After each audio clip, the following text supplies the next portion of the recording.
How is everyone? How is everyone? Here's a bit, Archie. I'm gonna have to be sitting on top of you. Okay, there we go. Yes, yes. We're a little bit early today, are we not? A little bit early because I set the live stream a little bit too early. But anyway, as we're waiting for folks to come in, maybe somebody will come in by the time that we planned. So yes, we shall see. We shall see. Whoever will be watching the replay, I just want you to know that our job today is to read poetry that has been sent in from different folks, from different strokes. So some people who wrote the poetry, some from the old poets, and we'll be reading them, and I'll also be reading an article from C.S. Lewis from one of his books. Yes, that is the agenda for this live stream. Just put that out there for the people who will be watching the replay as we're waiting for folks to come in. Very good, very good. Just a little overview. Is there anything you would like to say while we're waiting for folks to come in? Not really, but can we have any bonus content that only the rewatchers can acquire? That would be cool, wouldn't it? But then again, that would be funny because what if we started looking for something to do that was only for the rewatchers, and then somebody popped in and saw it? That would be funny. We could always. Well, you've been shown all of your sketchbooks before, haven't you? Yeah, I have. Sketchbooks have been shown off. There's one. Somebody's in here. Who's in here? Hello, whoever's in here. Hello. Somebody's in chat. Somebody's watching. We shall wait. Also, whoever. Ellie Jones. Hello, Ellie. Hello, Ellie. Happy Easter, Ellie. Happy Easter, Ellie. It's nice to see you. Yes, it's very much nice to see you. Thank you for stopping in. Since you're we got 3 people now, apparently. As usual, friends, just if you could tell us about our audio. Is our audio doing good? How's our visual doing? I think I just noticed our problem. How it sort of seems like we're just like kind of crammed up in here. Yes. We're like clams. Like sardines. I think we had it further off. But the problem is, can they hear us way far over there? Yeah, well, that's a good question. But can you hear us, friends? Do we have to yell?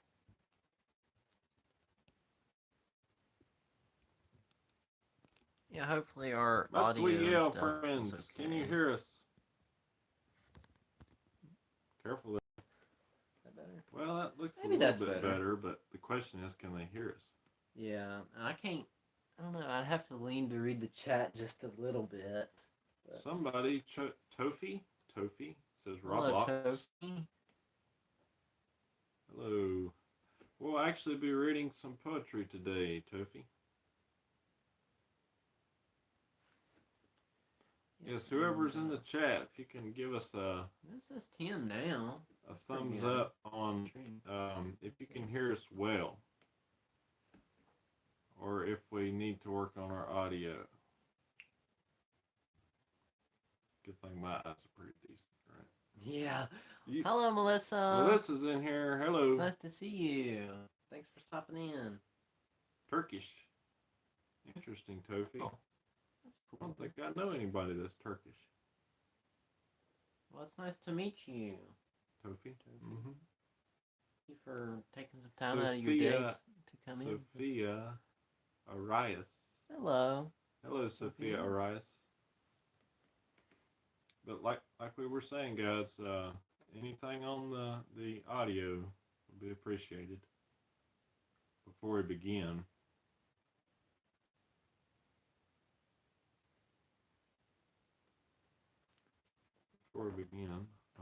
Let's see. Melissa's in here. We could read Melissa's poem. Yeah, we could. Right. I believe, Melissa, you in the post you suggested that we read one of the poems of Mr. William Wordsworth, and I do not know why that's flipping around backwards, but it is. Yeah, it's kind of like a mirror thing. I don't know why. Strange. So, you gonna read it? I think Sketcher's gonna read Yes. this. Yes, I was planning to take Okay, a reading so- to it. It's this one. Right. Okay. You might have to say it a little louder because we haven't got a Try. confirmation about our audio. Are you sure you didn't want to read your thing? No, we're going to do a few poems Okay. first.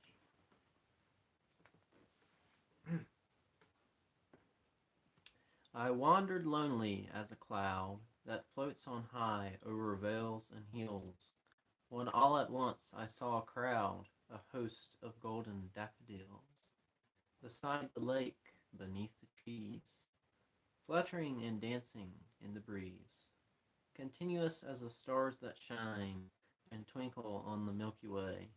They stretched in never-ending line along the margin of a bay. 10,000 saw I at a glance, tossing their heads in sprightly dance. The waves beside them danced, but they outdid the sparkling waves in glee. A poet cannot but be gay, and such a jocund. Is that the right word for that? Jocund company. In such a jocund company. I gazed and gazed, but little thought what wealth the show to me had brought. For oft when on my couch I lie, in vacant or in pensive mood, they flash upon that inward eye, which is the bliss of solitude. And then my heart with pleasure fills, and dances with the daffodils. So there is the poem that you requested, Melissa. I'm sorry, I And choked up on that a little bit. I hope our audio is coming through good enough that you heard it well. Yeah, And that's if a you beautiful didn't, please poem. let us know, I like that poem a lot. because we can always reread it. It's not very long. Hello, Gigi. How Hi, are you? Gigi. Thanks for stopping in. Gigi could You hear can it Okay, very good. great. Thank you, Gigi. Night. Hello, Night. Hi, Knight. Night is in here. Glad you got to hear it, Melissa. That makes us feel good, don't it, buddy? Yeah, Very good. that's great, Melissa. I hope you liked it. You gonna read us some more? Well, I don't know. Do you want to take a turn at it? Well, I was gonna give you sort of Oh, you think the reading and I could read my stuff first and then let you go ahead later? yeah. Let's see. You read. Why don't you read the poem? See, basically our problem right now is we're kind of waiting for some folks to come in and chat. We didn't write all of them down on paper, GG. The Wordsworth poem got in a book, but We did write all of them down except for that one. yeah, except for Yeah. that one. Ellie's brother. I don't think I've ever met Ellie's Oh, brother. okay. That's nice to meet you, Ellie's brother. But yeah, who was it? I think Thags was supposed to come in. She said she might be able to make it. And who else are we waiting for? We're waiting for Aaron Hardy, Alex Hardy, right? Yeah. She said she might be able to make it. And then Halone also sent in a poem. So I'm not quite sure what we should do, if we should just wait or if we should... I think that's what happened on the last live stream.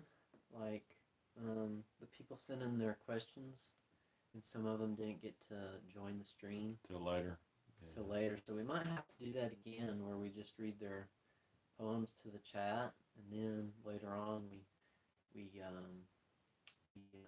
post the timestamps for them. We can do that. Yeah, we can do that. You got a pencil so we can write that down? Yeah.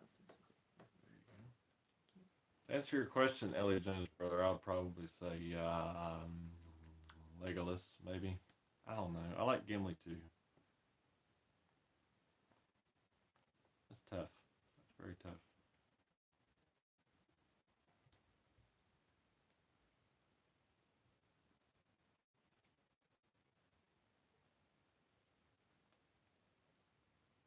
That's kind of crammed, isn't it? Yeah. That'll be okay. Let's see. Sorry, folks. We're not super streamers. We don't stream every day, so we just kind of. Yeah, we're kind of just chill with it. Yes, ma'am. We have seen Pirates of the Caribbean, Gigi. We've seen. I think we've seen all of them. Oh yes. Whenever I hear all. that series, I can't help but think of the legacy of Chuck Mandelbaum as Jack Sparrow in the Caribbean. Yeah, we did a or well, we both did, even though I was only You were the acting main in that, star. Yeah, Yeah, you carried the whole you thing. can see that on our videos if you'd like. I guess my favorite character is Jack Sparrow. I like him. He's pretty cool. He's funny. He's a funny character. Might have said William Turner, but Orlando Bloom gets too big of a. I don't know. Orlando Bloom is in a movie. It's most time that he gets all the press, so I'm gonna go with Jack Sparrow this time.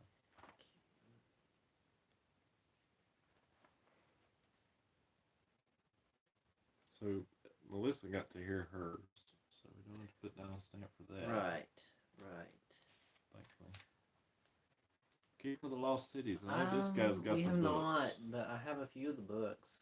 Most of them. Did you just break your pencil? No, I just tapped the pencil against these glasses accidentally. No, you didn't miss it, Aaron. Hello, You didn't miss it. Aaron. We was waiting on you. We're waiting on Fact also. Kamara's in here. Kamara. Thanks for stopping in, everybody. Fanfare for See the y'all, friends. Everybody's coming in. Hello. Well, I guess since you're in here, Aaron. Book of poetry. Yes, ma'am. I got quite a few books of poetry lying around. Yeah, he's got a lot of poetry books. Sorry, I'm late. We got back from Grandma's late. Yes, okay. We'd be happy to. Well, let's see. What do we say? We say you was reading or I was reading her poem? Aaron's poem. I think you wanted to read it. Yeah. Okay. I shall read it. Okay. I shall read it. Yeah, go ahead. Now, I wrote it all out this morning, Aaron, so I'm afraid I probably didn't put the pauses in the right places. I'll try to do my best because I managed to get on 2 papers, so let's see what happens. This poem is called Loyal by Alex Hardy, aka Aaron, as you know her in the chat, so make sure to give her plenty of hearts and applause when I'm done here, because this is all her poem. Even at your worst, I would stay. I'd be there even if you told me to go away. Your pain is like my own, even though I only see it through my phone. Your patience goes to the ends of the earth, but still you underscore your worth. Understanding is always your intention, but your identity you still question. I can tell when you're upset, and you're by far the kindest person I've ever met. Others may not understand the things you hide, but as for me, I'll still be at your side. I've known you were special ever since we met. Your steady voice of reason is like a safety net. I prayed all my life for a friend like you. I didn't know a friendship like ours could actually be true. My greatest confidant and best friend in my life. There's no greater person God could ever send. You were the first person that has truly seen me, and there's things about myself only you can see. Before you, I had never felt heard. For you to understand, I don't need the written word. Now we've formed an incredible bond. For you defend me faster than I can ever respond. I trust you more than anyone I know. and I'll still be in your heart even when you have to go. You've seen my scars, you know my pain, and talking to you has helped me keep sane. All my quirks are not as strange as I feared, for you've never thought it was bad. I'm weird. The depth of your heart is of great measure, and I shall forever value this priceless treasure. You understand my life's unwritten laws, and you never judge my fears and greatest flaws. Deeper than the ocean's depths, I know your soul, and how emotions take their hearty toll. Your insights reach farther than the deepest mine, but your digging never leaves a single sign. Always patient, always kind, stopping to give me explanations, you never mind. An artist's eye, the writer's hand. The things of my world you always understand. One of God's greatest gifts to me is you, my friend, and he used you to help my heart mend. Together, we've learned to ignore those whispered lies and ponder all our greatest whys. When life is coming apart at the seams, still together we pursue our greatest dreams. Together we climbed Mount Doom and freed ourselves from the sadness of that tomb. Laughter and loss we still share. It means so much when you show how much you care. You know how to make me smile, and I love that you have your own special style. I'll defend you with my life and protect you from that pain's sharp knife. For those who love, you devote your greatest toil, and that is why I call you loyal. Though this world is still so painful, to you I will always be faithful. That is Aaron's poem, Loyal. That's great. That's She great. wrote that poem herself. I just copied it down on the paper. That's a very good poem, Aaron. I love it. Thank you, Aaron. I appreciate it. I try to do my best on the pauses. Yeah, he's a very good reader. You are too. You're a good reader too, my friend.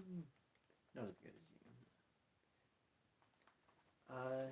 I stumble and stutter when I read. Yeah, So, Aaron's a very good yeah. poetry writer, a poetess.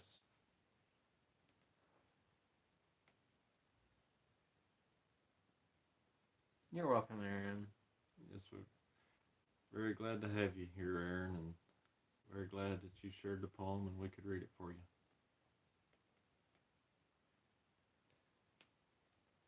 So who else? Who's next? I think we're still waiting for Hylom and Thags if they show up. So Well, I'll check off the ones we did read already. okay. Think about what to do next. And just so y'all know, once we get some of the poetry done, I was going to read an essay out of this book here by C.S. Lewis called Present Concerns. So these were articles that he wrote for newspapers during his time. And I wanted to read one of these. I thought it was, I read it the other day and it was very profound. So once we get our poetry out of the way, we'll hopefully read this. Take care, Gigi. Thanks for stopping in, Gigi. Thanks for joining us. I do appreciate it. Great rest of your day. Much love. Well, since I I'm guess sure it's yours. yeah, I mean, I guess since nobody really requested us to do our own, I guess we can really read these anytime. That's right. But I don't think we said earlier that we were going to be reading any of our own poems, so No, we didn't. that is a little surprise for Yes, chat there. there's a surprise for chat. And the reason why, folks, is because our mama said, since y'all reading poems, you have to read a poem of your own writing. So Yeah. we both picked one. So, Okay, yeah. and you're going to do yours? Yeah, I guess so. I'll try to do it okay. sure you It's can do a little bit old, so it might be of some improvement. Might be in need of improvement someday, but this is what I got. It's the prophecy of the trees. It is a prophecy in the chosen, pretty much, that is sort of like whispered by this lineage of trees. And the trees are sort of like foretelling of a growing horizon that might be of a dark proportion. If the prophecy isn't heeded. Now, if I could ramble a little bit about the backstory to this. Basically, it started with 3 sisters who were some of the earliest people in Romania, and they developed this power called understanding. This understanding was sort of like a gift, to be able to hear like the words and the songs of the rivers and the trees and everything, like the plants and just a lot of different things in nature. But the biggest thing that the understanders did is they could be able to they can make paintings, and once they made these paintings, the paintings held a message in those paintings. So later on, if another understander came upon one of those paintings, nobody else but an understander would understand anything about it except for it just being a painting. So painting. To somebody who's not an understander, it just looks sort of abstract. Well, no. I mean, it can be a painting of a ship, or it could be a painting of a sea, or anything really like that. But there's a message but that only they can it's see. a message only they can hear or only they can see in that understander's piece. So basically, these 3 sisters, they one of them had learned of this prophecy, and she wove it into this sapling. And after the sapling grew, it spread more trees, and it sort of like just went down in time. And all those trees after that had that prophecy pretty much woven into what they were. And they all had that same message of that prophecy. So no one would be able to forget it, or they would be able to go back and hear it again when things might seem like they might be getting near to the bad things were told in the prophecy. So that's basically the backstory of it in a nutshell. And here it is.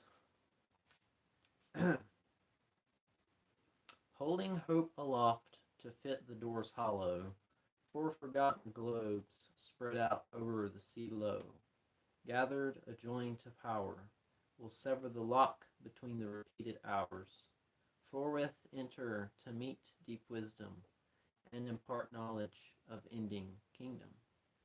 To cease the sun's breaking in the sky above, 12 will be sent to stand forth, 2 kinds among separate lands thereof. A half-crested and star-hewn lament, scarred by a raven claw, a half-blessed alas, from fallen stone split, drawn upon by the call. All sought to crack and shudder darkness's strong shoulder, awake with descended blood of the peaceful queen who lies in slumber. For well does it be done if Key seeks the truth inside a hidden heart, and unravels a tale told by a brother at fault. Only when, and hearken this, the scales do pierce the child's hand, and love draws the poison out from a tender wound, only whence a keeper of stone talisman enters unto a misted room, only until a woman kneels to understand the hymn of whence the winding threads begin, only until the pains of evil mend, until the chosen come to win.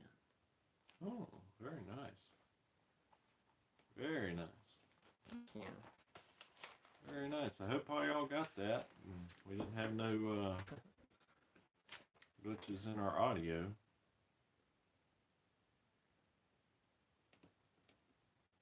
We have been having problems with audio. Okay, Songbird heard it. Songbird heard it. Thank you for the applause. Thank Yes, you, thank yes. you. He can write Appreciate poetry. it. Very much appreciate Him it. and Aaron are good poetry writers. Don't count yourself out, buddy. You're a good Me? poetry writer too. Posh. Posh. I take a lot longer to write poetry, I think. It doesn't really come very naturally to me, but I kind of like,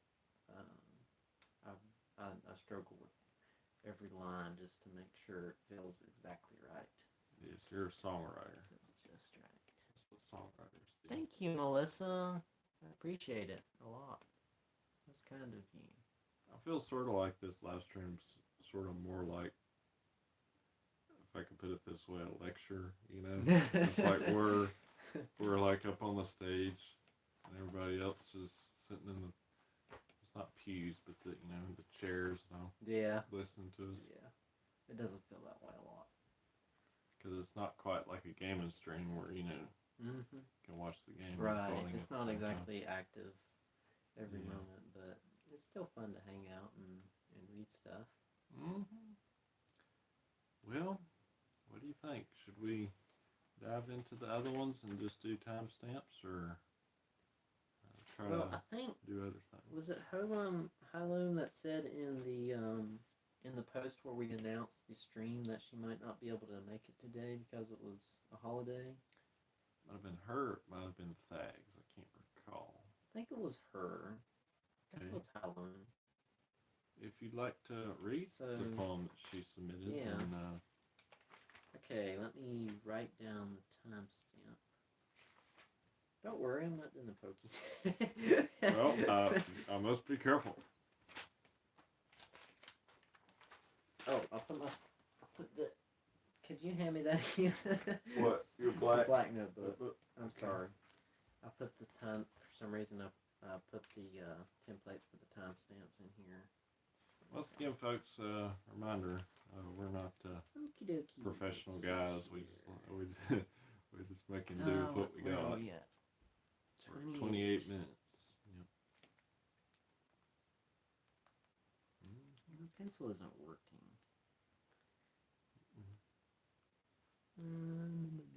Shad's not talking much this time, is it?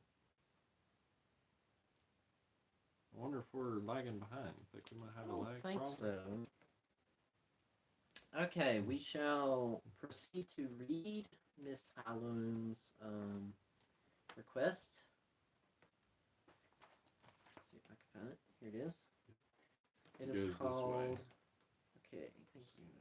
It's called "Afraid of What" by H.E. Hamilton. And again, Did you read the Halum story sent behind this in, that? so- I did. Okay, so Yeah. you want to tell the story first or after? I'm not sure if I really remember it. I don't want to misquote it or anything. Well, I remember it, so I'll tell you what. Okay, you I'll let can you tell read us it. after and we yeah. finish it. Mhm. That would be cool.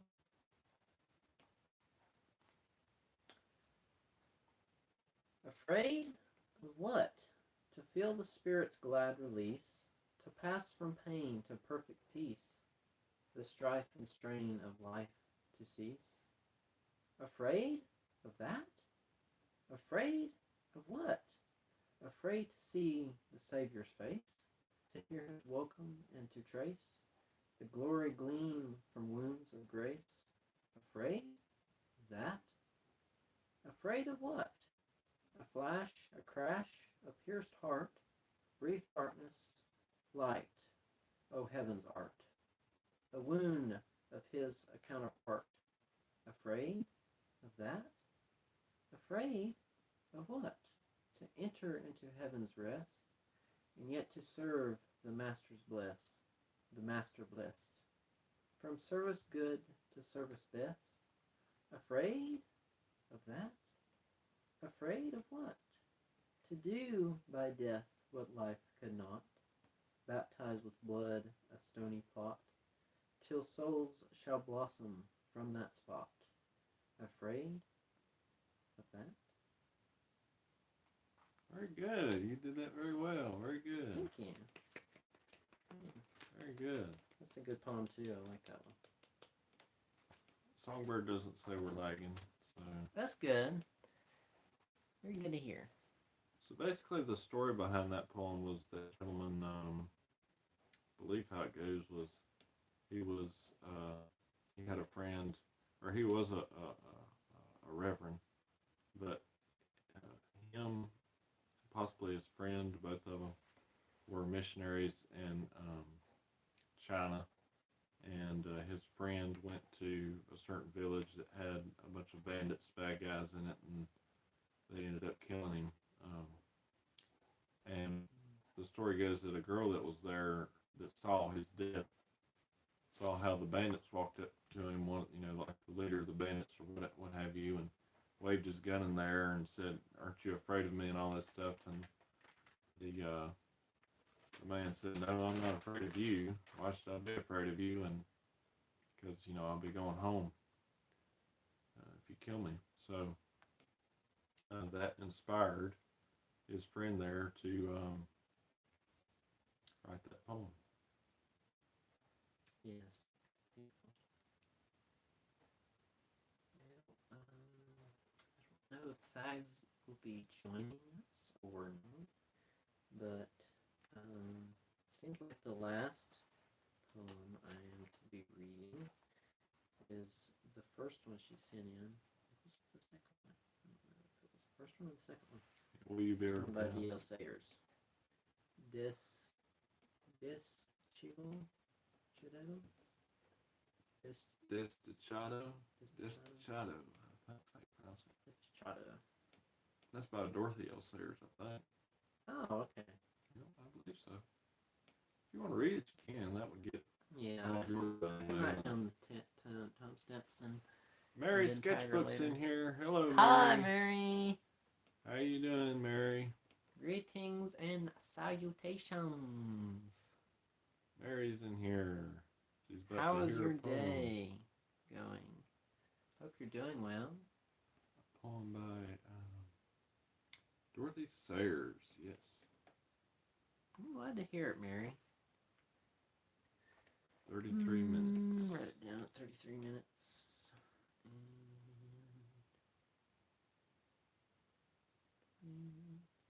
Uh-oh. The way that's said sounds like it's been a trying day. I'm sorry, Mary. One for the history books, shall we say. I guess there's a time for everything. And I'll be praying for you.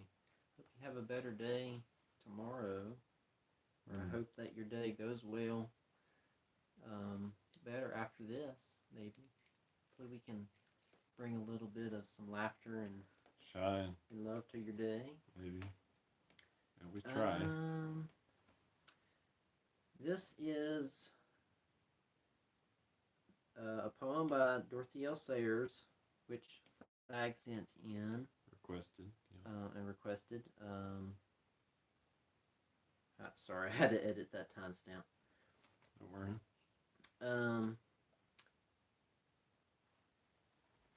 I shall begin. See if I can read this okay. This is the hearer. Come, let us kill him. Who is that cometh up from the wilderness, leaning upon her beloved? Christ walks the world again, his lute upon his back, his red robe rent to tatters, his riches gone to wrack. The wind that wakes the morning blows his hair about his face.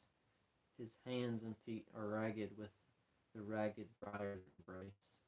For the hunt is up behind him, and his sword is at his side. Christ, the bony outlaw, walks the whole world wide, singing, Lady, lady, will you come away with me? Lie among the bracken and break the barley bread. We will see new suns arise in golden, far-off skies, for the Son of God and woman hath not where to lay his head. Christ walks the world again, a prince of fairy tale. He roams a rascal fiddler over mountain and down dale, cast forth to seek his fortune in a bitter world and grim, for the stepsons of his father's house would steal his bride from him. They have weirded him to wander him. They have weirded him, wielded or weirded? Weirded him to wander till he bring within his hands the water of eternal youth from black enchanted lands, singing, "Lady, lady, will you come away with me, or sleep on silken cushions in the bower of wicked man? For if we walk together through the wet and windy weather, when I ride back home triumphant, you will ride beside me then." Christ walks the world again, new bound on high emprise, with music in his golden mouth and laughter in his eyes. The primrose springs before him as he treads the dusty way. His singer's crown of thorns has burst and blossoms like the May. He heedeth not the morrow, and he never looks behind, singing glory to the open skies, peace to all mankind. Singing, "Lady, lady, will you come away with me? Was never a man lived longer for the hoarding of his breath. Here be dragons to be slain. Here be rich rewards to gain. If we perish in the seeking, why, how small a thing is death." And that is all. Thanks, Dee. Sketching. Yep. Very Good good. poem too. Very good. That's very good. You read it very well. That is all I will be reading It is. today. Yep. Do you have the Sherwood one that I'm supposed to read? Yours. Guess I'll read mine now.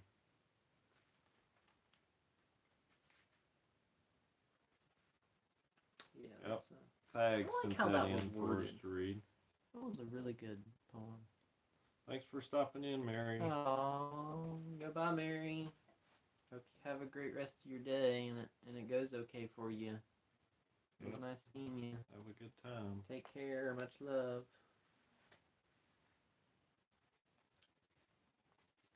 I suppose I should read that.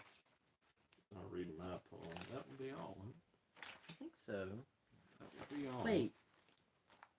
Will I be reading more poetry than you? Yes, you will have read more poetry than Yeah, me. I will have, won't I? But then again, I'm reading. That's unusual. Um, I'm reading an article. Yeah, So I don't know how that equals up to everything, but that's true. Okay, so this other one. Yes, write down the timestamp first. This other one was also suggested by Tags. Bye, Mary. Sorry about the name. It's just one of my pen names, you could say. Used to be Grimner, but I changed it. This guy here hasn't changed his. I don't think ever. Have you? I don't think so. No, he hasn't. But this one was requested by Thags and Yarn, and you might like it, Aaron, because I know you like Robin Hood. So this one is by Alfred Noyes, or Noyes, however you pronounce that last name. It is called A Song of Sherwood. Sherwood in the twilight is Robin Hood awake. Gray and ghostly shadows are gliding through the brake. Shadows of the dappled deer, dreaming of the morn, dreaming of a shadowy man that winds a shadowy horn. Robin Hood is here again, all his merry thieves. Hear a ghostly bugle note shivering through the leaves, calling as he used to call, faint and far away, in Sherwood, about the break of day. Merry, merry England has kissed the lips of June. All the wings of fairyland were here beneath the moon, like a flight of rose leaves fluttering in the mist, of opal and ruby and pearl and amethyst. Merry, merry England is waking as of old, with eyes of blither hazel and hair of brighter gold. For Robin Hood is here again beneath the bursting spray, in Sherwood, about the break of day. Love is in the greenwood, building him a house of wild rose and hawthorn and honeysuckle box. Love is in the greenwood, dawn is in the skies, and Marian is waiting with a glory in her eyes. Hark! The dazzled Laverock climbs the golden steep. Marian is waiting. Is Robin Hood asleep? Round the fairy grass rings frolic elf and fay. In Sherwood, about the break of day.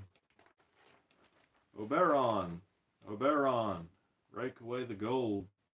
Rake away the red leaves, roll away the mold. Rake away the gold leaves, roll away the red, and wake Will Scarlet from his leafy forest bed. Friar Tuck and Little John are riding down together, with quarterstaff and drinking can and grey goose feather. The dead are coming back again, the years are rolled away, in Sherwood, about the break of day.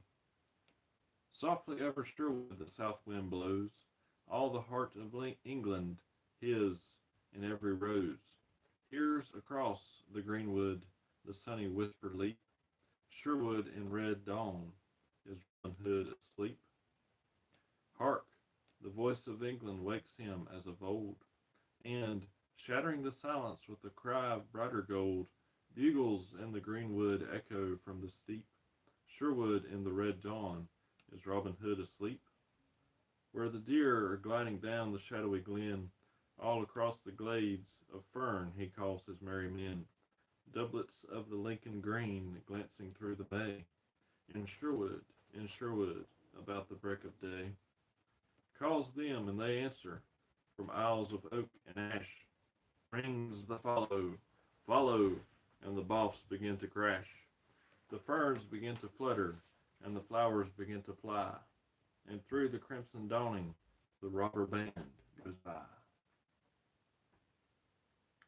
And that is the end of the poem, suggested to us by Pags and Yorn. Hi, Hallam. It's nice to see you. Thanks for joining in with us on the stream. Oh, we read your poem earlier. Yes, we did. A little bit earlier, not too long ago, but if you'd like to hear it, we could either reread it, or if you wanted to, we could tell you where it was, and I could give you the timestamp for when we did. Thanks for stopping in, Kamara. We really do appreciate it. It was nice seeing you, Kamara. I hope your day goes well. Much love, and thanks for spending some time with us. Mm-hmm.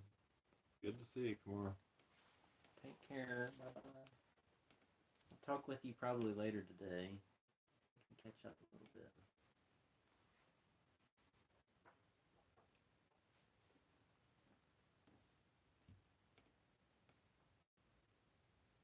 It's okay, how long? We actually did start the stream a few minutes before schedule, but that was just because of a mistake I made with the scheduling. So. Glad you liked that poem, Aaron. I figured you would, because you got the like Robin Hood and all. So. I'm glad Tag sent it in so we could read it. Yeah, it was a good thing to share. So I'm glad we could take a listen. Well, I have one final poem to read, which is a poem I wrote myself a while ago.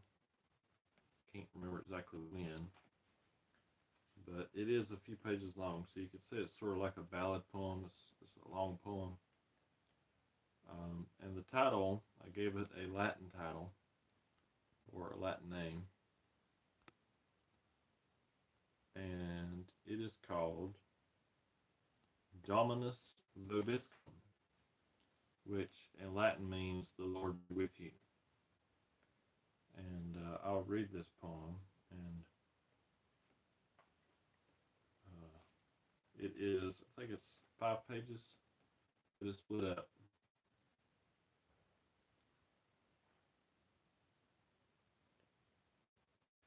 It's okay, Aaron. It's okay, Aaron. We're just discussing a little poem here I'm about to read. I did indeed write it how long. This one here, the one you just heard with Sherwood, that was by a gentleman named Alfred Noyes back in, I guess, in 1900, sometime around then. But this one I'm about to read, I did write indeed. And Mr. Sketcher here, he read one of his poems that he wrote earlier. So if you'd like to see that, once we're all done, you didn't write that down, did you? I didn't, but... Yeah, he's got a poem he read, so if you'd like to back it up after we're done. Yeah, his was really good. But his has a lot more story behind it, I think, than mine does. So here we go. I shall begin. Alone, the maiden trudges, nursing deep, painful grudges, a pain that within burrows and worms, becoming in her heart familiar forms of family and sometimes friends. To whispers evil her ear she lends. Mistake, calls the cracking whip of her father's wrathful slip. Disgrace, rumbles the mother, issuing a scathing glance to smother her daughter, who craves to be another. You I shall never leave, quoth her lover. Before her memory he seemed to hover. A clever lie she perceived and foresaw. So the maiden was not struck with awe when he left her, casting eroding blame on the girl he loved, causing him no shame. All these and more Lily sees, from each her spirit attempts to flee, wandering the wilderness of this world, gripping tighter, evil around her curled. Love and light squeezed into a gasp, escape was removed far from her grasp. Alone, the damsel tripped over the path, tearing like mad from dangerous wrath, her dainty feet unshod by slipper or shoe, treading upon thorns tearing the skin through. Pain and agony did not lie, every word was true. Despairing of ever finding true peace, she paused, espying sanctuary within reach. From the path she fled, crossed a small creek. The water cool healed her injured souls as a nurse meek. Fragrance perfumed the golden Arcadian air. She was transformed in such a clime to a beauty most fair. Here the song of the turtle did sing lustily. Here the winds were soft, unlike those at her back gustily. Every petal of flower unfurled, sparkling as jewels and good. Every golden apple and pear she took for her food, until through the garden she found a lake in the wood. Round its rim grew fields of the poppy flower, where suckling bees adorned them in a shower, and paddling chariot-like over diamond waters, white, moved a swan most regal in her sight. Yet an invader had appeared in this fairyland paradise, in the shape of a man whose friendship may just suffice. Not alone, she crept tentatively closer toward him, wondering who he was, for his back was to her, and his face was slim.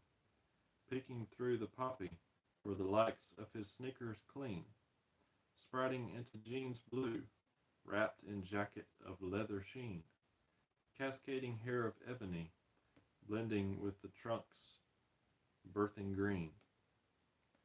This man did not speak till she stood beside, where she saw he was old but also a youth refusing to hide, a creature of wisdom and age, a victim to the times he grew up, a man that's essence could be sipped in a cup, his face, kind and lightly bearded, turned full on her and spoke with oration of honey not seen in eons. Daughter beloved, who has gone where angels fear to tread, and anguishing demons blow and knock their heads. From the valley of shadow you have struggled to make it here, where air and water, peace and love, reign forever clear. But your entrance into this land was abrupt and queer. I let myself in, quoth she foolishly. Here I'll stay, till the end of time, or close to it, anyway. Her companion hearkened to this comment calmly, pointed to the snow-white bird in sunlit grace anointed. How, daughter, saith he, doth a bird possess heaven's bliss, and the teaching of chaste nature's ignorance? Never alone, Lily's brow scrunched with confusion. This is a hard, hard saying, sir. Explain, if it's not an intrusion. Sighing, he reached for the stem and plucked orange petal. Only then, as he held it to her, did the holes in his palm show, pierced by horrid metal. Understanding flit immediately into her quickened heart. What do you want with me? Have you brought me to seduce with religious art? The swan, said the man, knows unalienable peace, from the lashes and scorn that only patient suffering can teach. There is no man among the living who can love you forever, not a knight or brother, for his bond will sever. You know this. That is why you choose fake, fictional men to help you brave the weather. Lies, cried Lily, crushing the poppy in her hand. Devil words of a drunk. I see there is no peace in this land. Only a masquerading preacher with hidden agenda, eloquent and pleasing to the eye, salivating for the day when a poor broken girl happened upon your square, so you could catch her, shove her in a convent, and leave her there. The man bent down, undid his laces, made his feet bare, where twin scars mirrored his hands, items the girl noted with care. Then, with a single step, he stood upon the gurgling waters, as he had many years before. Across the frothy sea he charters, till the 12 cried aloud, a spirit, each of them doubters. Who, he preached to the multitude on the shore, one, which was her. As you crossed yon stream, healed your feet through its murmur. Water, unmiraculous, cannot do that of its own, just as you cannot create peace when you return home. There is a power unseen that can dry your tears, if only you will cease running from my safety here. Struck, Lily could only watch as her long-suffering teacher changed, being no longer a man, but becoming a swan, a silent speaker, that called not to her, but his moon-feathered bride to be, where together in bliss, together they'd be, for all of immortality, until perchance, for possession of that same love the girl's heart will burn hot, and abandonment forever shall be not.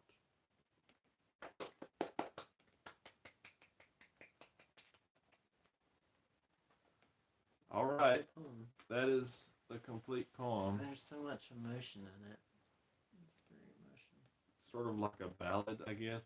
It tells a story. Yeah, I like it.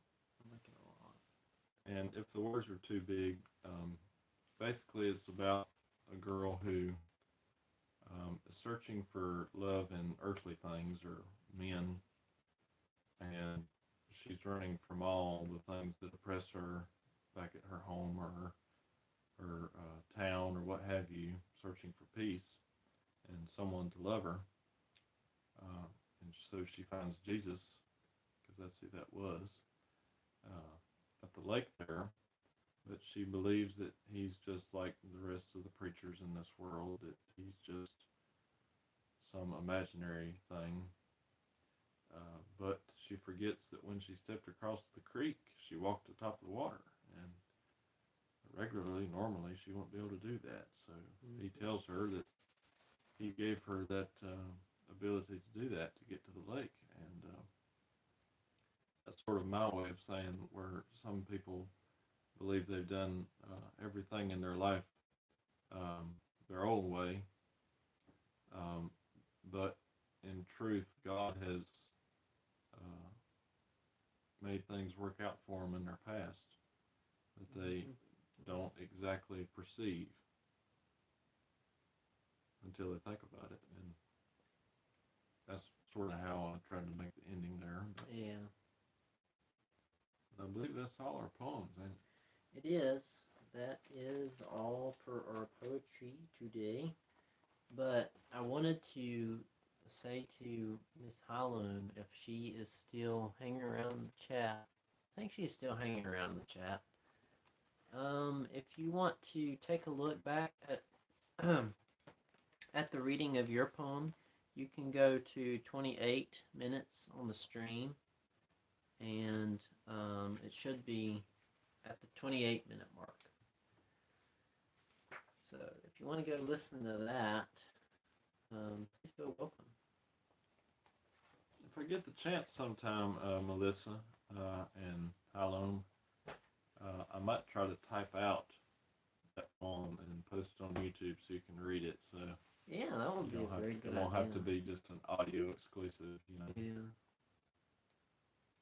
But the last thing that I have planned that I would like to read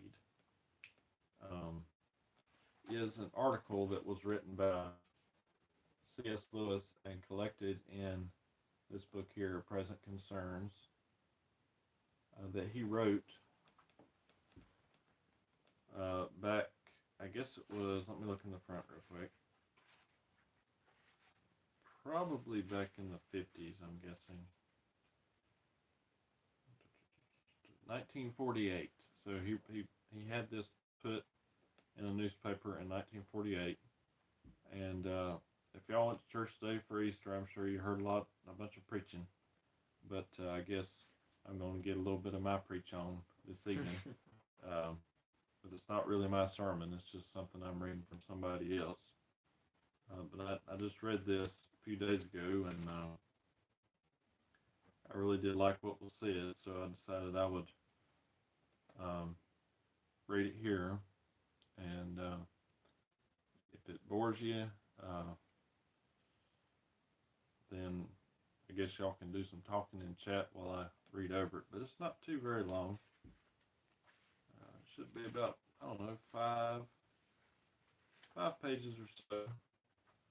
So I'll try to get through it as quickly as I can.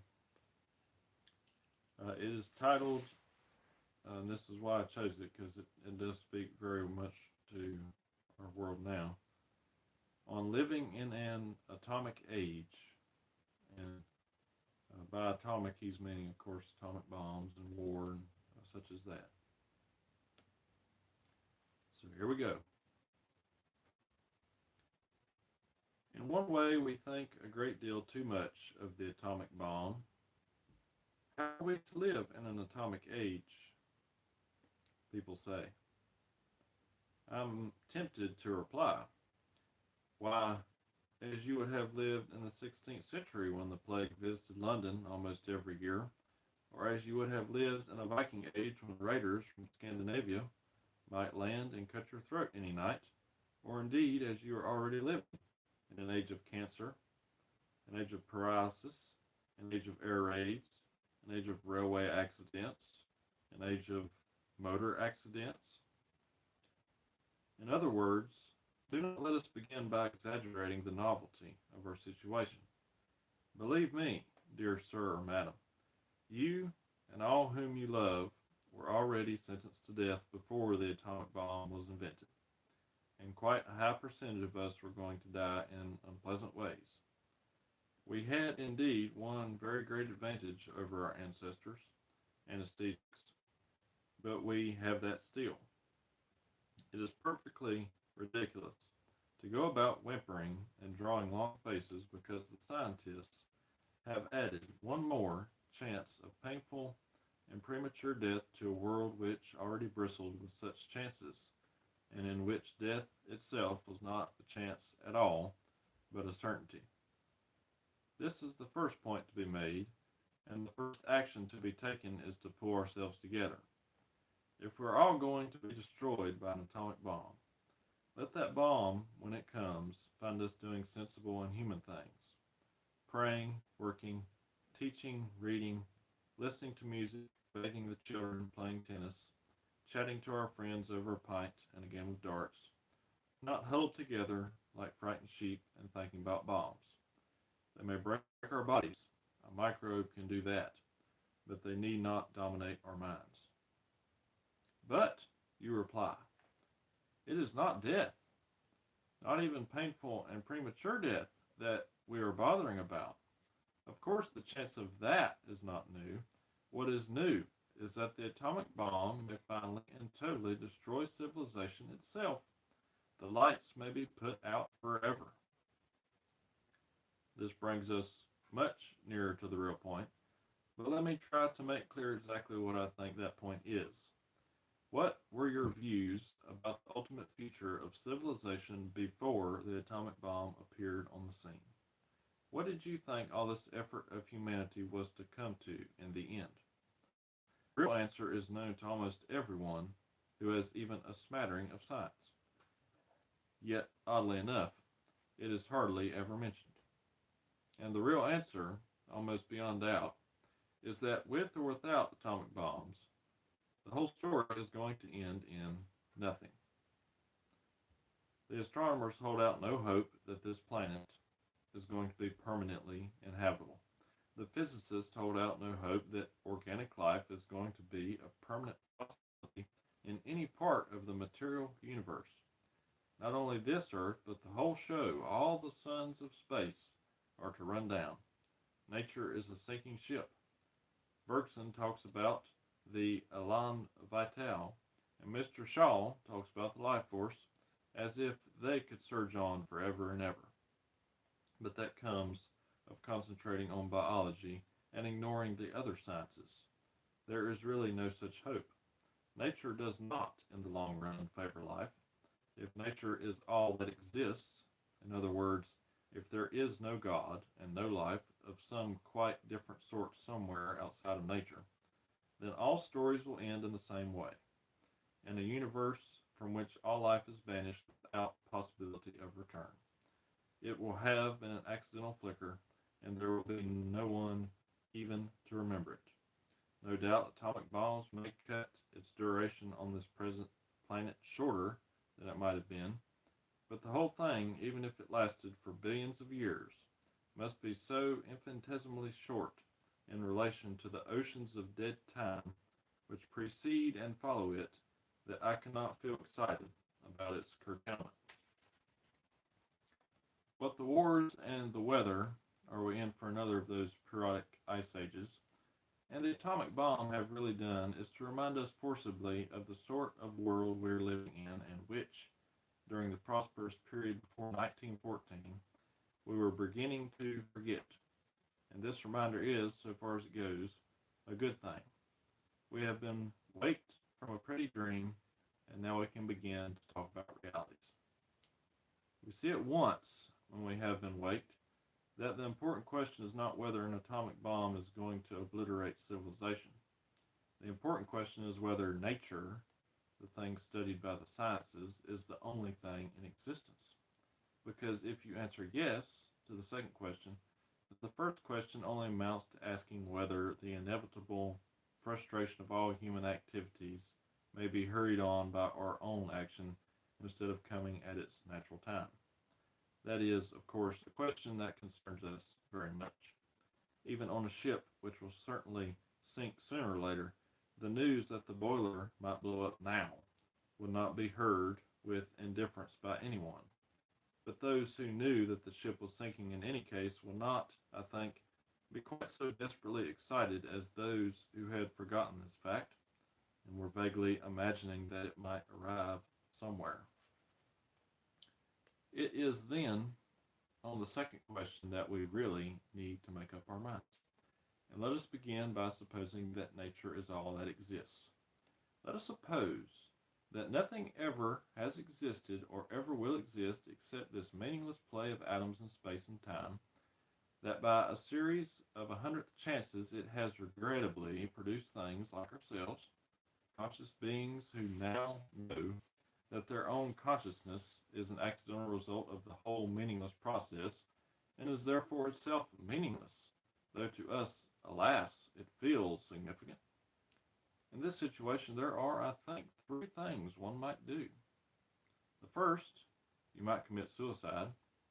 Nature, which has blindly, accidentally given me for my torment this consciousness which demands meaning and value in a universe that offers neither, has luckily also given me the means of getting rid of it.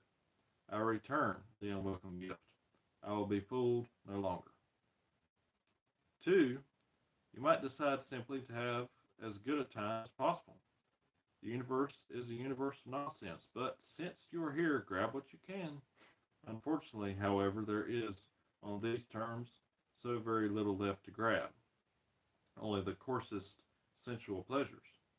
You can't, except in the lowest animal sense, be in love with a person if you know, and keep on remembering, that all the beauties, both of that person and of that person's character, are a momentary and accidental pattern produced by the collision of atoms, and that your own response to them is only a sort of psychic phosphorescence arising from the behavior of your genes. You can't go on getting any very serious pleasure from music if you know and remember that its air of significance is a pure illusion, that you like it only because your nervous system is irrationally conditioned to like it. You may still, in the lowest sense, have a good time, but just in so far as it becomes very good, just in so far as it ever threatens to push you on from cold sensuality into real warmth and enthusiasm and joy, so far you will be forced to feel the hopeless disharmony between your own emotions and the universe in which you really live. The third option, you may defy the universe. You may say, let it be irrational. I am not. Let it be merciless. I will have mercy. By whatever curious chance it has produced me, now that I am here, I will live according to human values. I know the universe will win in the end, but what is that to me? I will go down fighting.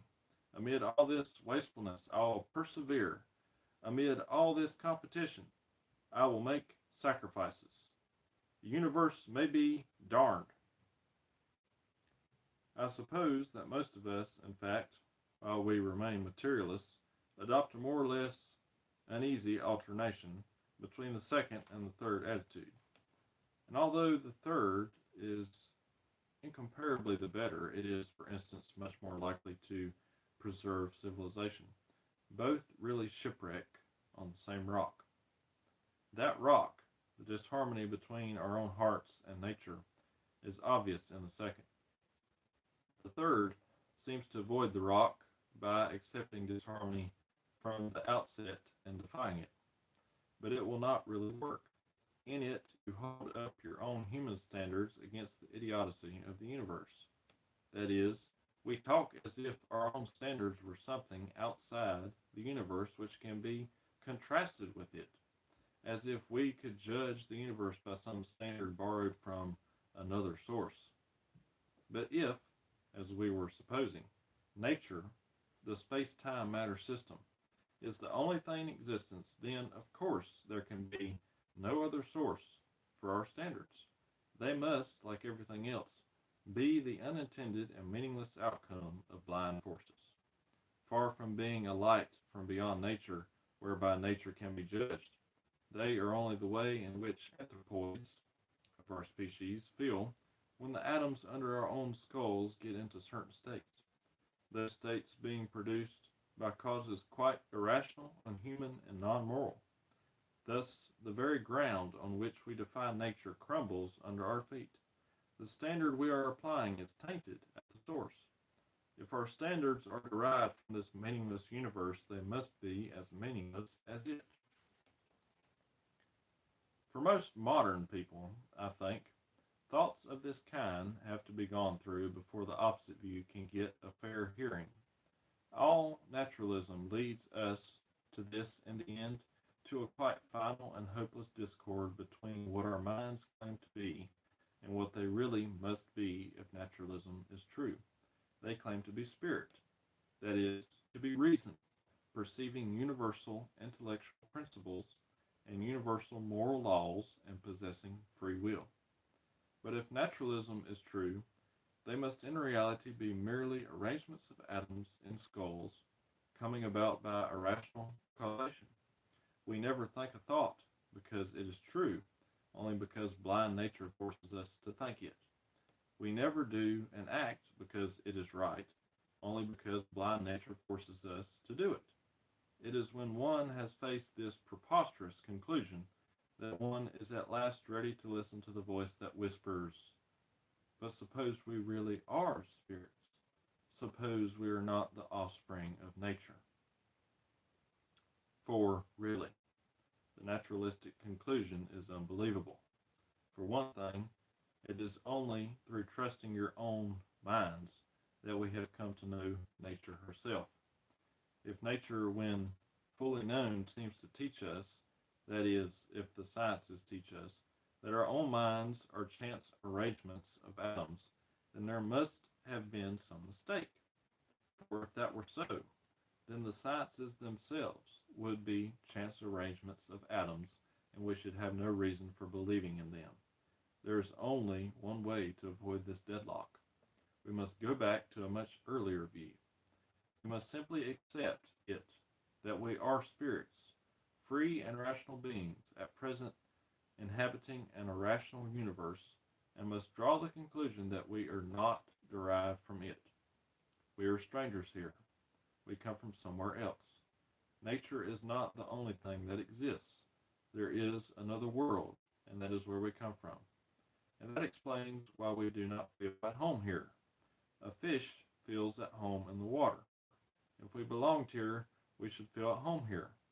All that we say about nature red in tooth and claw, about death and time and mutability, all our half-amused, half-bashful attitude to our own bodies, is quite inexplicable on the theory that we are simply natural creatures.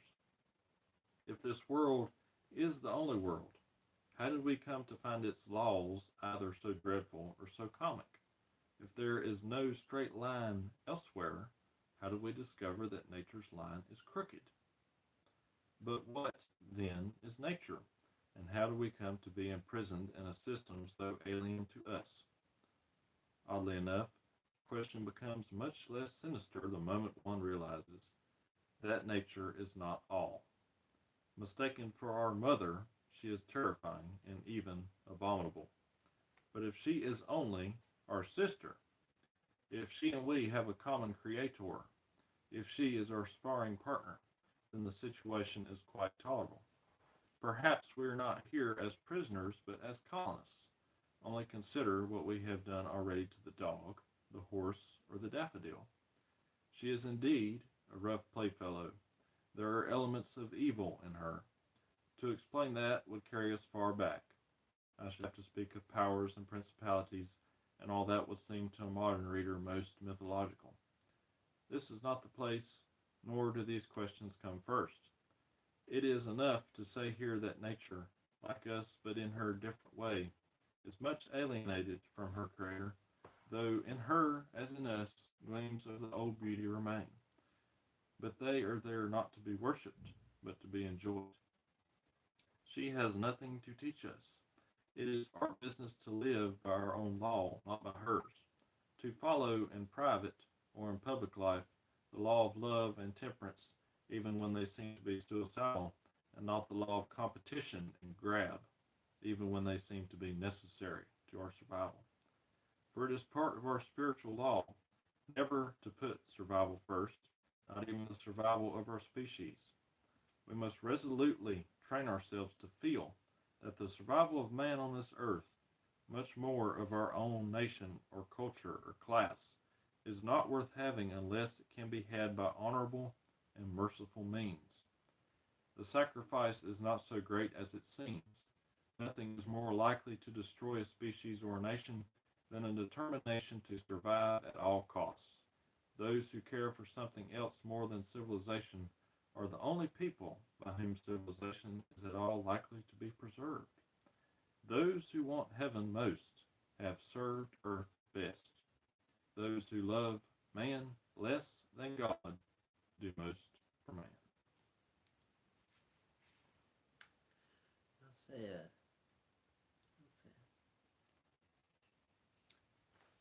So that is a article that C.S. Lewis put in the newspaper back in the old days. And as you can see, he's contrasting here the belief that nature is a lot of people, the evolutionists and the naturalists, they believe that there is no God. So for that reason, we should make sure that humanity stays alive for as long as possible.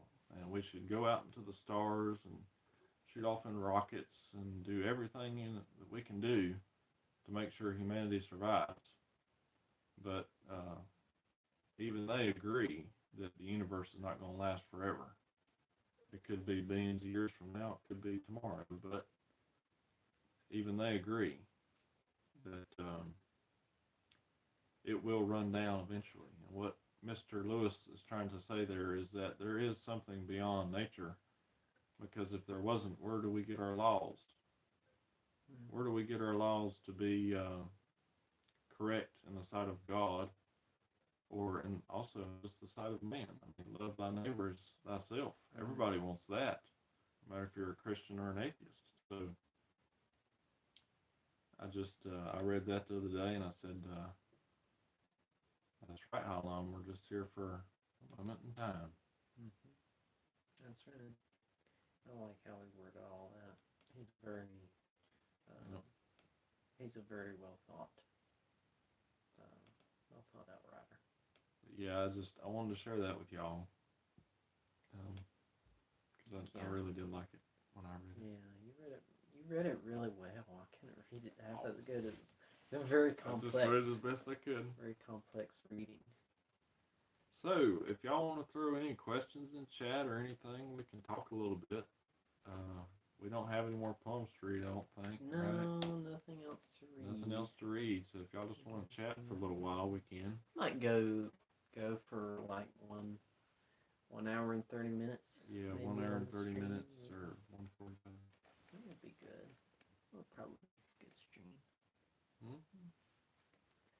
But yeah, I like how first he talked about not being afraid of things, even though they seem inevitable. Mm-hmm. To keep on trusting in God and not be hiding or anything like that in the face of danger or death. And he moved into the subject of naturalism and like nature not being everything, right. which is just a very important topic. He covered some very important topics in that essay. I'm glad it relaxed your brain, Melissa, and it didn't confuse it, because he uses some big words in that one.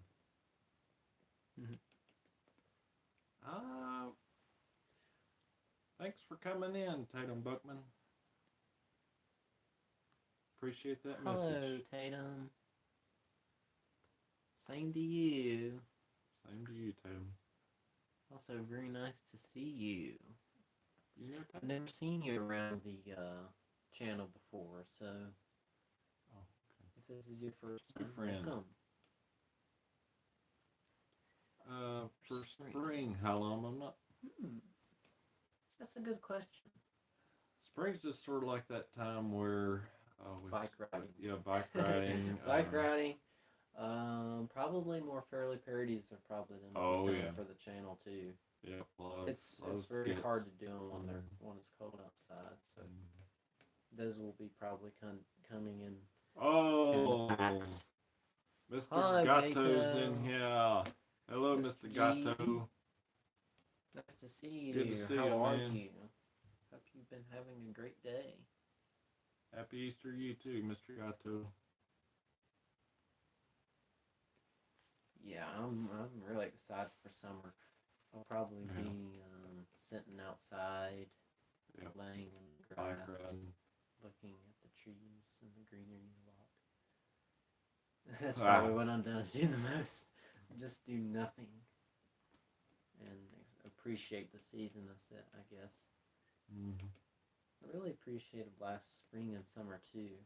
Mm. But it was greener in summer because it takes a little while for us to warm up Yeah, it takes a and little. get green. So I guess Ah, more like a summer. you do photography, Halom? I didn't know that. Yeah, That's cool. You do photography. Poor Sass. That's funny. That's really cool. You do photography. Have you shared any photos on your YouTube? Really What do cool. you like taking pictures of the most, Tyler?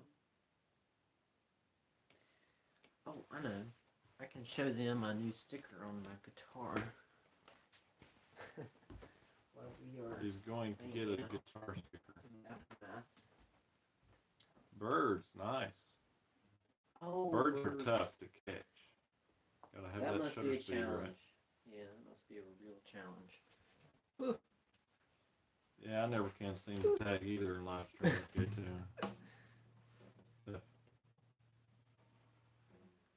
So yesterday, well, the other day, we went to the bookstore and I found a lovely sticker.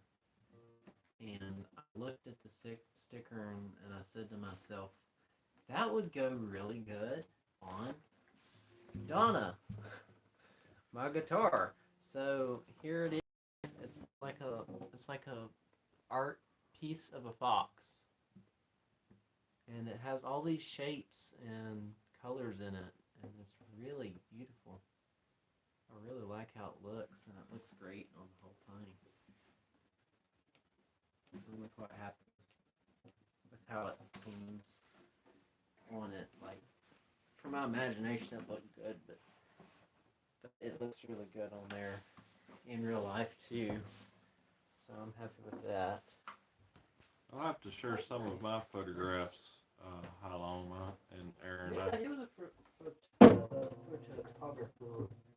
Photographer. New word of the day. I was the sticker. What sticker? He I was was a saying sticker. picture taker in the day as well. The photographer, the official photographer during our trip across the country. Oh yeah. When we moved up here to Alaska, we did like an RV trip across the United States. So Thank you, Aaron. Yes, it is a really nice sticker. I'll be looking forward to that post, Tyler. Yeah, me too. I would like to see. Kamara does some good photographs. Mm-hmm. And wish the newer secret, because I've never been able to get photographs as good as she can get on a mobile phone. Yeah. Like my camera is it's not a Fujifilm. I don't think it's a Canon. It's not a Canon, is it? No, it's a Canon. Is it? Yeah, you're right. Okay. You got it. That's a Canon. It shoots big white balls. I don't want a pirate. Yeah. I mean, I guess there are certain phones that have probably better cameras. Oh, I'm sure. Ours the are ones we pretty have, old. but yeah, we have some pretty old phones. Some old ones. Show them the picture that you did. Oh yes, I'm going to post this for Miss Mary's Nikon's nice. prompt. Nikon camera. It was the one for last week's, which was to draw something purple, and I didn't get around to it then, but I did a little piece,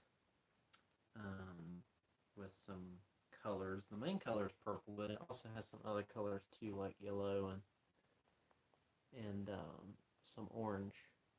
It's kind of like a dragon, I guess you could say. Looks pretty cool with how it turned out, but I'm not sure if I like. I did it sort of differently because I didn't do a line art with pencil. I just did it with color. Thank you, Hallam. That's kind of you. I'm glad you like it. It's very it's quite a eye catcher with all its explosive colors. Didn't we also say, back to Hallam's question there about what we might be doing in the spring, didn't we say we was wanting to do like a walking string? That would be cool too. Or like a biking string where we strap the phone on to our bike or just walk around, show you all the woods, the backwoods of our little neighborhood place here. Our world tour. The world tour. The world tour. Thanks, Aaron. Thank you, Melissa.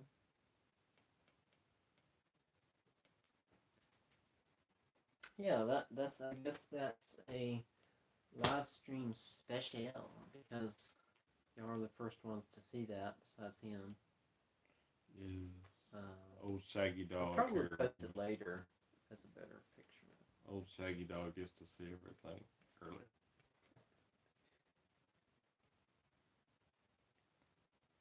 Yeah.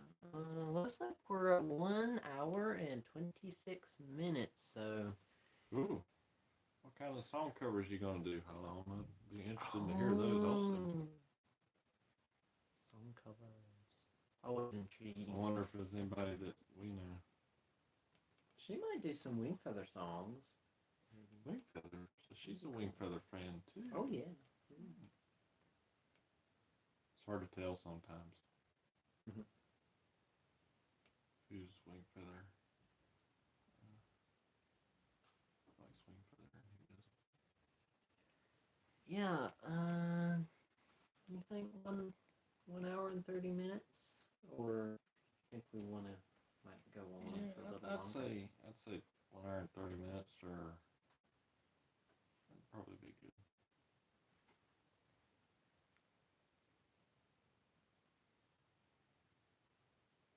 Ooh, hello, Lane.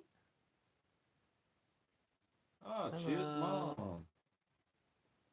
Good to hear from you. Very good to hear from you. Very do like when Chia gets to come on here and join in. Yeah, we're all very good friends, so it's nice to say hello. Acquaintance. Yep, we just did some poetry reading, and I read an article that Mr. C.S. Lewis put in the magazine back in 1948.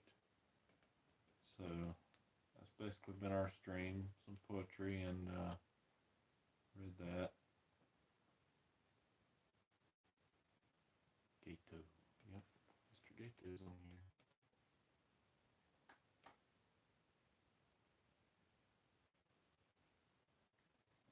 Yeah, if you'd like, you can always check out a replay. We always post our replays, and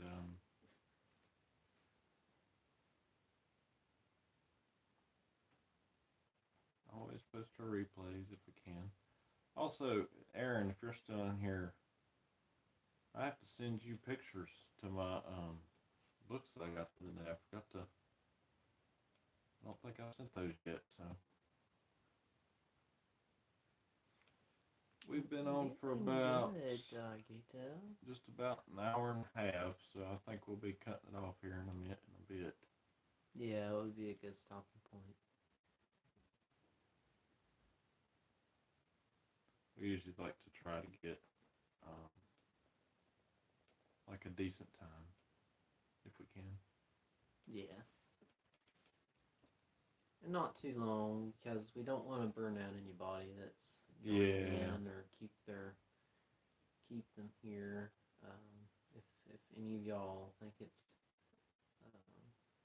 yes, indeed, Mr. Joshua Parsons. Yes, indeed. I'm very happy you did. Thank you, and you Josh. came back also. How long? I got so many songs I could recommend. Have you ever listened to any Simon and Garfunkel songs? How long? They're one of my favorite bands. Yes, Mr. G. Just barely. Just barely. We've been on for about 1 hour and 30 minutes. No worries, Mr. G. Okay. We was just doing some All poetry. good. We was going. I guess you could say we were going a little bit soft.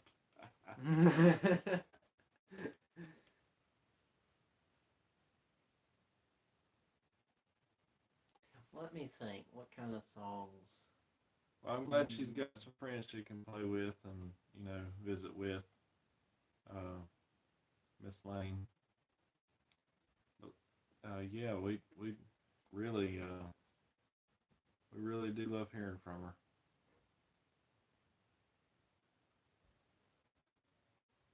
Thanks for stopping in. Hello, Mr. Kenneth. Kenneth Russell. Happy Easter from Alaska. Yep. Happy Easter from Alaska.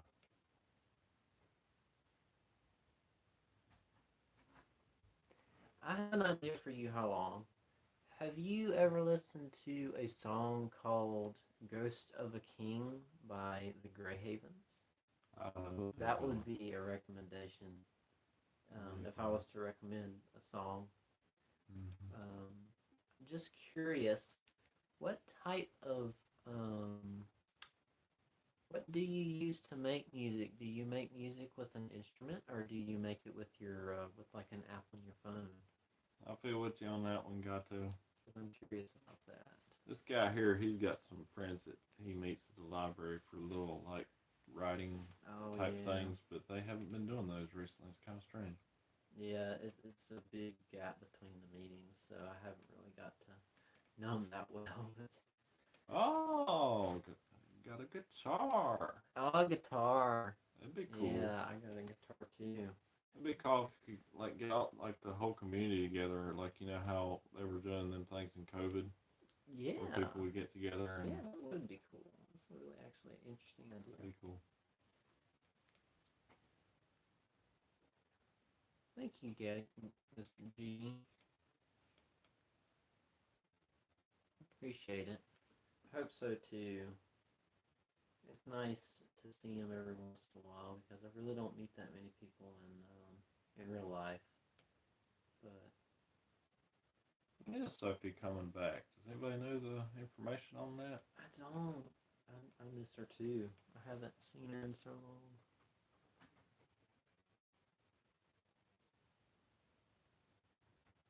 That'd be cool to see. Oh, wow. Chia playing. That would be cool. I don't think I've ever seen her play before. I bet she's really good. That's cool. That would be really cool. Oh, goodness. When was that? Was that... How many weeks ago did we stream? Was that 2 weeks ago? I could check back on It the had to be date, close maybe. to 2 weeks ago. Yeah, somewhere around two or 3 weeks ago.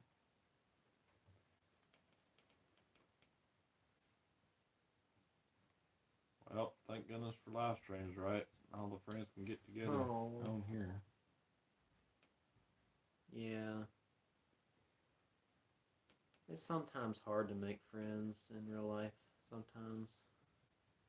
Which is sad because it's nice to have somebody with you, there with you, but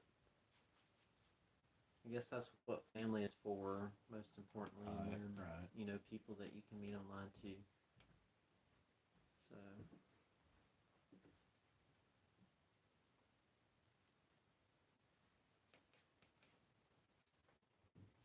yeah, we're real tight, Miss Lane. Me and oldest boy here. He's my first reviewer whenever I write something, and same way. yeah, it's the same thing for both of us, really. I mean, we've always been the duo sharers. Yeah, y'all too. Y'all have helped a lot too. How long?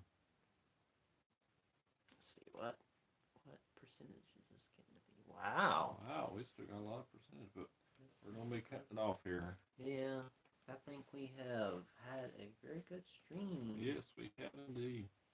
Readings and some chattings. Oh, that would be cool. Yeah, that would really be cool, Miss Lane. Goodness. Problem would be if that was only like for a day. It'd have to be like it'd be really cool if it was like some kind of like Bible camp type scenario or something of that Yeah. fashion. Oh yeah, it'd be legendary. We'd have to get all dressed up in our personas and stuff, like hats and swords. That would be so cool. Oh, if only. If only. Oh yeah, that'd be cool. Dream about it, right? Problem is, you'd have to be wearing like a fox mask all the time. That would be hard. True enough, that would be hard. Mr. Gator would have to wear a cat mask, right? I mean, that's his. I think it was, I don't know, I can't remember who it Yep, was, that but would be cool, Melissa. it was one of the people on YouTube that said something like, it might be somebody who's in chat already. If it is, I do really apologize for not remembering who said this, but I think they said, like, wouldn't it be cool if we, like, all met together on the beach or something and had a beach party? Like, how big would that beach need to be? You have to play a lot of volleyball. I ain't played volleyball in a long time. That would probably be probably the best type of place. Because the beach is really, really. We went through. Expensive and everything. We went through Idaho, Miss Lane, but that's further north than Iowa. That's the closest I-state, I guess, that we ever got to. Pickleball. Never played pickleball. No, Nope. never have. But we've heard of it. We've played tennis before. Played tennis. Maybe badminton. Still can't figure out Maybe. what the difference is between tennis and pickleball. A certain chap that we used to watch, his name's DGR Dave. Go Yes. check him out. But he does Mario, so I think he's quite fond of pickleball. yes, he plays pickleball. Aaron's played it. Oh no, you don't like that game. What you don't like about it, Aaron? In Hawaii. Oh no. Well, at least there was just a connection then, Mr. Gator.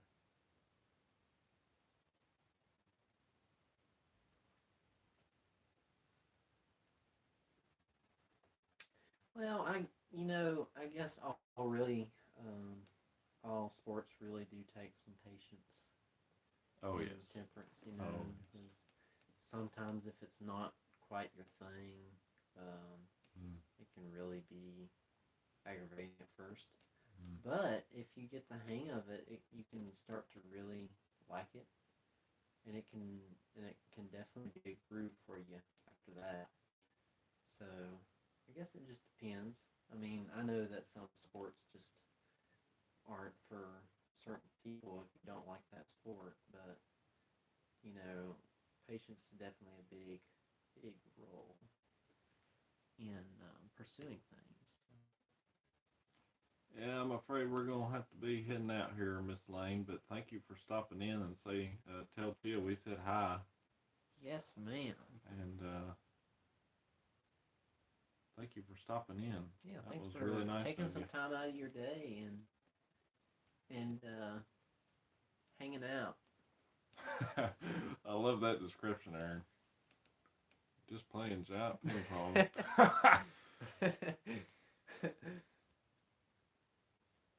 Yeah. Much love. God bless. The tennis balls do that too. They go everywhere. We'll have to set up. I don't know how we'd set up one, but I wonder if we could set up a live stream sometime, Mr. Gato. Like if we could do a dual stream. I don't know how that would be done. Okay, so there is a thing I saw on. You know how to do it? Like when you edit your thing. Right. To schedule it, your live stream, you can turn on a thing that says do a dual live stream. Oh, okay. And when you press that, if you want to do a dual live stream, you can send an invite to somebody else, and they can pop in on your stream. A bug. Oh There's no! a bug. Already? Yep, the bugs are here Well, already. I guess that's a good thing in one way. I wonder what but we do. Not quite in itself. I wonder what we do. What would we do? I have no idea. What would we do? I guess we just have to talk cherry Coke flavor. Soft drinks. Would you be up for that, Gato? Or Soft drinks. bubbler. Talk soft drink. I know that Chia really likes bubbler. Ah. Which I don't Have think we I've had ever bubbler? had. I don't think I've ever had bubbler. That would be funny. What if we got a Sing or bubbler something. Instead, Sing first- what? first bubbler with featuring Chia. She's gonna have her own brand one day. There's a bee in here. Hello, Bumblebee. Huh? Give Optimus Prime my love. Say I had hot.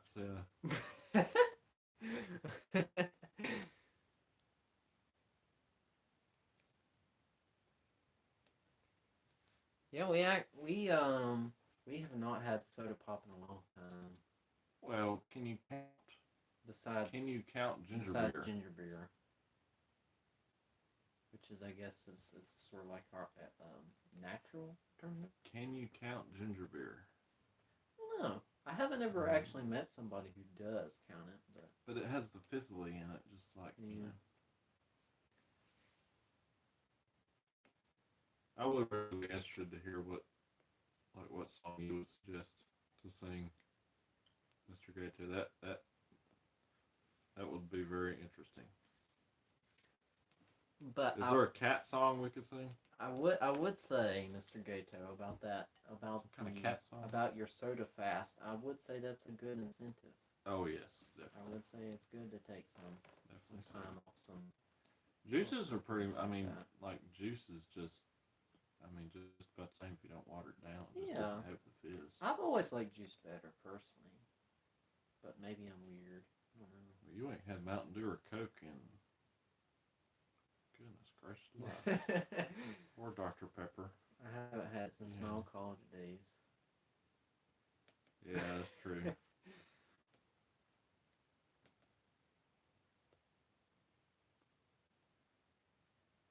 Yep.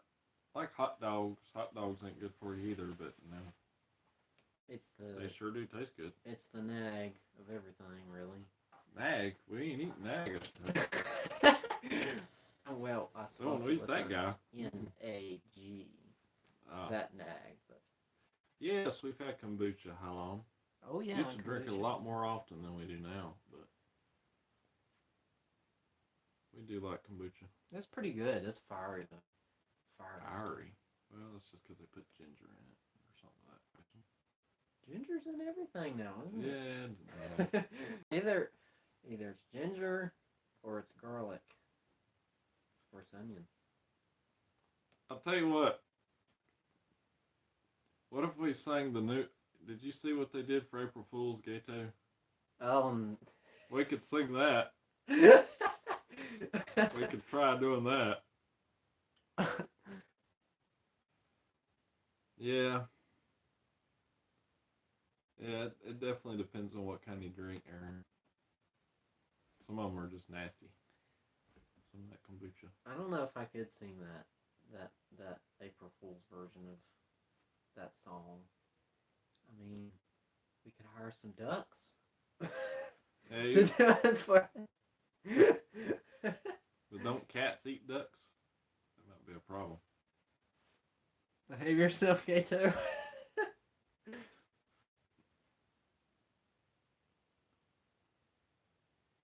Yeah, I think, was it the Wingfield people themselves on their official? Yeah, Officially it was posted. official. Yeah, Right. it was official. It was. And it will not be forgotten. I like the sound of that. I don't like the sound of that. Well, folks, this has been a really nice stream. Thank y'all all for coming in. Indeed. Of course, we could probably stay on here for much longer, but we're going to Excuse me. Here, let me. No, let me no, touch no, you on no, the no. back. Then I'll be singing My Love Is Going Across the Sea Belch edition. But anyway. Oh. Oh dear. Ah, that's true. Yeah, that is true. Mr. Gato, that is very true. Yeah. They posted My Love Is Going Across the Sea. It's like a silly April Fool's version the Wingfeather people did on After YouTube. this, yeah, after this stream is done, I'll have to send that to you, Aaron. You will get It was really an funny. absolute kick out of it. It was really funny. But anyway, thank y'all so much for coming in. Yeah. And for We listening really, to really liked hanging out with y'all. our poetry readings and our. Yeah, that's what they said. Yeah. and then they like edited it into the song name, but slightly adapted. I think it was something like "My Love Is Going Across the Sea." All right, Something sounds silly. good, Gato. Yeah, that's really something I'd like to try to do if we could do it. We'll have to figure out subjects, but yeah, thank y'all all for coming in so much and for staying with us. A lot of y'all did, and thank you so much for sending in poems and everything. And we are going to try to put in the timestamps, and hopefully anybody who missed anything can catch it up on the replay. Right. Yep. Well, much love to everybody. It was a lovely 1 hour and 47 minutes, and we really liked reading and doing everything else. It was fast. We hope you have a great rest of your day today, and hope to see you soon, maybe on some other stream. We might come up with something crazy, some kind of idea. Yeah, something to somewhere. make some excuse to make another one. Yep. But thank you for everything. Much love from Alaska. And Jesus loves you very much. Always remember that.